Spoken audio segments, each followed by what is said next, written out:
I have a lot of things that are very, very wonderful.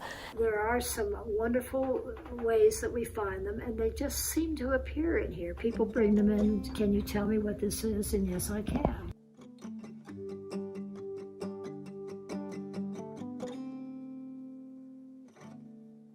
Hello. Hey, how are y'all today? Wonderful, Been here wonderful. before? Okay, welcome. We can help you guys at all. Just, have you been here before? No. Okay. Well, we've got 5 levels. Okay. If you're in the vinyl, go down the stairs. I've got about 6,000. Okay. So we have this level, downstairs to underground. Up here you have shopping. You have about 4 shops and a great big ballroom here.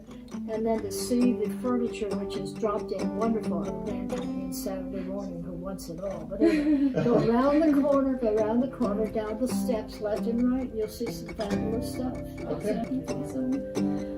So just look around. We'll answer any questions. Okay. We can. Michael, I give tours here.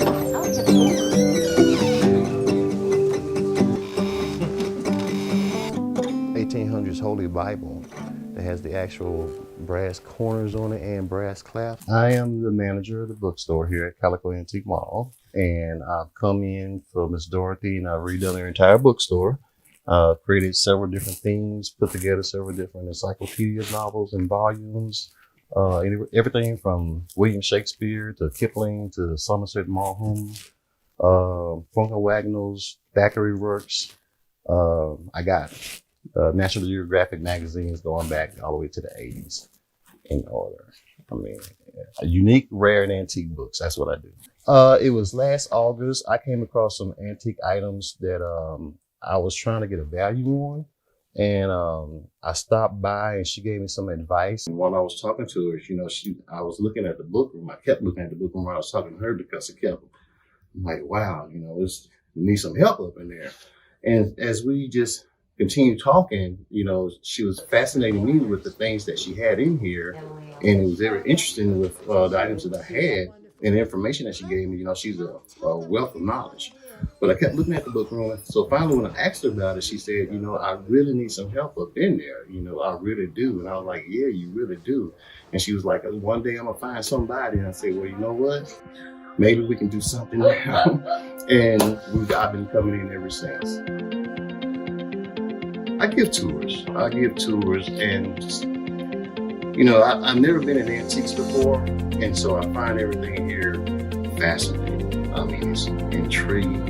I mean, it's mind-blowing. Every day when I come in, I see something new different. So, Miss Dorothy, she took me on a couple of levels and pointed out particular items to me, like a replica of the 1725 Stradivarius violin. I didn't think I'd ever see one of those in my life, And we just went through slowly, and over a period of time, I just continued on throughout the building. And now I know a lot about the place, and I just find it an amazing place to come to every day. It's for children. Miss Dorothy is like a second mother to me. Let me just read this to you. Mentally and spiritually.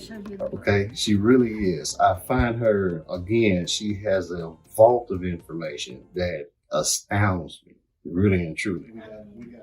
I'm Dorothy Brown, and I've had shops all over New Orleans. I had a shop in Mississippi City. I had a shop in Long Beach. Then I had a huge shop on the coast in Bay St. Louis. It was a bigger building than this building. We have a 5-level building filled with nice things and very special things. You do not see this sort of thing in most places. In fact, everything has been hand-picked. Everything has a story.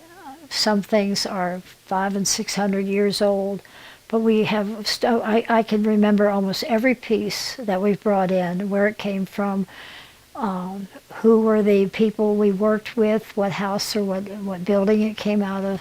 So we have some mostly very interesting, very unusual things. After I was married, my husband and I decided to go to St. Augustine, Florida, to visit it and to sort of check it out and go into the museum there. And there was an ad in the local paper, antiques for sale on a weekend in a house, and my husband and I went in, and these things were from Venice. They were highly carved, beautiful pieces of furniture that had been brought back from Venice with dragons and gargoyles and everything, and we just flipped. And so all of a sudden I didn't like the new furniture anymore. I liked looking at the old furniture, and we bought some pieces, brought them back to Memphis where we were living, and we started going to antique shops, and from then on I just got hooked. It's my third beautiful china set in the world.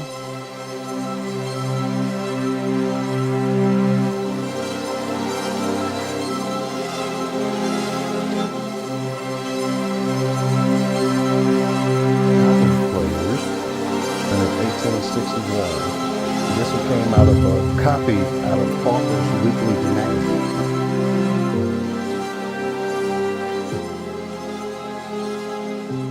Instead, this was actually a cash register back in the 20s and 30s. Some say it's earlier than that. My dad was a teacher at Princeton University in the field of classics. He was a genius. And then at Surf, who was the head of Random House, Daddy would go in and talk on the radio in those days. He would take the train in on Sunday morning, meet them at Surf, and they'd have about an hour where they talk intellectual things. I went to an all-girls school in my high school. My best teacher was an art teacher. And man, did she teach me art. I mean, here I was, a freshman in high school, learning all the artists of all time. I had Latin and I had Greek in this all-girls school.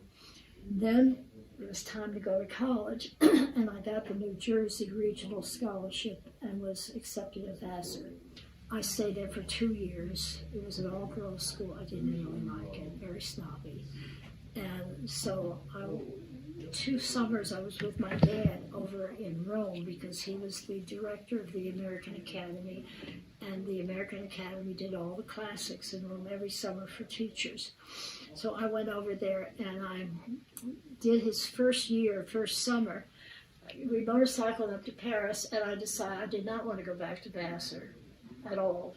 So I enrolled in Paris at the Sorbonne. And I spent my junior year independently in Paris.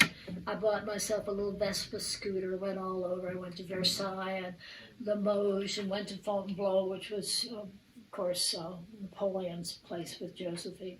So I went all over France. And then then my mother said I had to go back. I had to go back to Vassar to complete and get my degree. I mean, that was degree.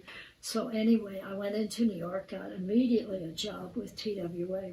I was standing in New York with the snow up to here and my galoshes and this old coat and thing. And he had been dating me, he said, and I had been flying to Cuba because I had a boyfriend in Cuba, in Havana. So anyway, I got back and he said, marry me, and he said, and come south. And that sounded pretty neat to me, and I loved him. He was a sweetheart.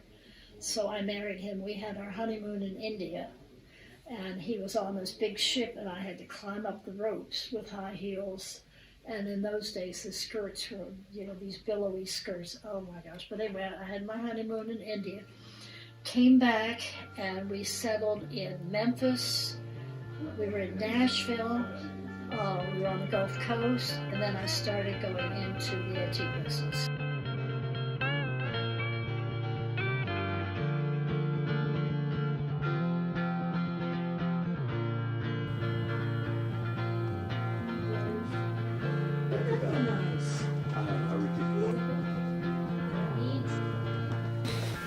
All right, let me tell you about several things that are really of interest. I had a box because I've been taking people all over Europe, and I brought things back from England, and I put my hand on this thing. It's about this large, and it has a woman's face and a man's face. I knew automatically what it was, and I had never seen it before. But it's a Roman wedding medallion. But when I touched it, I just knew, and it sort of had electricity in it. I let other people touch it. I said, do you feel anything? And some do and some don't. But It's incredible, and I have a lot of reference books. And I went to one of the I went through about 5 reference books, and I found one that was almost identical to it. And they told me exactly what it was. It looks just like my medallion, and I was very pleased because it's wonderful when you can find something that has some real history to it. So I just reached in, but when I touched it, it was like a spark of electricity. Really. I said, "Oh my gosh! Oh my gosh!" You know, it was like Explorer Day. Who's my favorite child? I love them all. I love them all. If you like antiques or fall in love with antiques, and I'm not just talking about old stuff, I'm talking about things that have been loved, they all of a sudden you start liking everything. And my friends all realize this because if they start collecting things, and I can talk about books or I can talk about pieces of glass or little figurines, but if you start to get 1 or 2, then all of a sudden you want to have friends for your buddies who you've started collecting. So it just sort of keeps going and growing, and you just fall in love with this. And my friends all seem to be the same way. If you collect a friend, maybe you want another friend or a third friend.